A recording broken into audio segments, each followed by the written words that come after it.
So after my first Did You Know short, a lot of you were asking about the full distinctions in the Catholic Church between a cathedral, a basilica, and a shrine. So let's talk a little bit about that today. The Catholics really are known for creating truly beautiful churches in a wide variety of styles, from the simple to the grand. Our usual assumption when we see a grander church is to simply call it a cathedral. It automatically seems to us that it must be more than just a simple church. Any place of worship, after all, can be a church, no matter how small or plain. But as you'll see, when you jump to the word cathedral in your mind, it may be more apt to call it a basilica. As I explained in my short, not even a grand church is necessarily a cathedral, or a basilica for that matter, but we'll get to that. There are thousands of Christian churches in the United States alone, even more throughout Europe. A church really is just a way to gather with other members of one's faith and worship God. But some churches are elevated to a different status than just a simple church. Distinctions are given to shrines, basilicas, and of course cathedrals.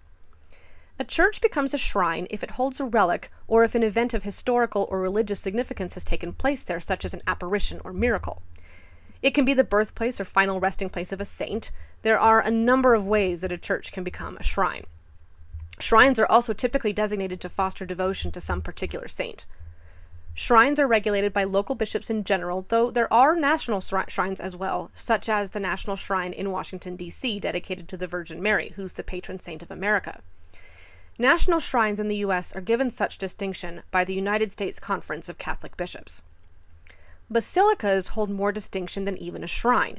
In fact, technically, a basilica is the loftiest designation possible for a church, even more than cathedral is. The criteria that must be met are far more involved. In order for a church to become a basilica, it must first be recommended to and approved by the Vatican itself. So yes, the Pope confers the designation of basilica onto a church or shrine.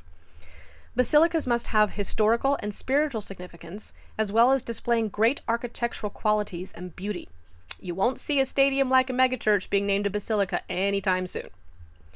The term basilica itself comes largely from ancient Rome and referred originally to a large, high-ceilinged hall with 3 long aisles. Take a look at the layout of a classic Catholic church building, and you will see that very thing in the nave and 2 aisles. The Greek word means regal or kingly, so definitely something more than just a run-of-the-mill building. Grandiosity matters in the distinction of a basilica. Liturgy, sacraments, size, renown, beauty, and even mission are all taken into serious consideration before conferring basilica status on a church. Once the title of minor basilica has been given to a church, it is a permanent designation. It will always be a basilica. There are currently around 1,400 minor basilicas in the world today, 527 in Italy alone. Of course, that might seem like a lot of basilicas, but remember that there are probably hundreds of thousands of churches in the world, and only 1,400 of them are given this honor. There are even fewer churches given the rare distinction of major basilica. In fact, there are only 4, all in Rome. These are considered the 4 greatest churches: St. John Lateran, St. Mary Major, St. Paul outside the walls, and of course, St. Peter's Basilica. And finally, there is the cathedral. As I've said before, the cathedral is the seat of the bishop, which is the only true distinction of a cathedral versus any other church. You will typically find a chair or throne on a platform near the front of the church in which the bishop will sit when he attends. That's pretty much all that a cathedral is. It holds its own type of honor, but there are no other requirements. Most people will assume the grandiosity distinguishes a cathedral, but that is more likely to be a basilica, as you now know. And whereas a basilica will remain a basilica, a cathedral can change. And yes, by the way, a church can be a shrine, a basilica, and a cathedral all at the same time.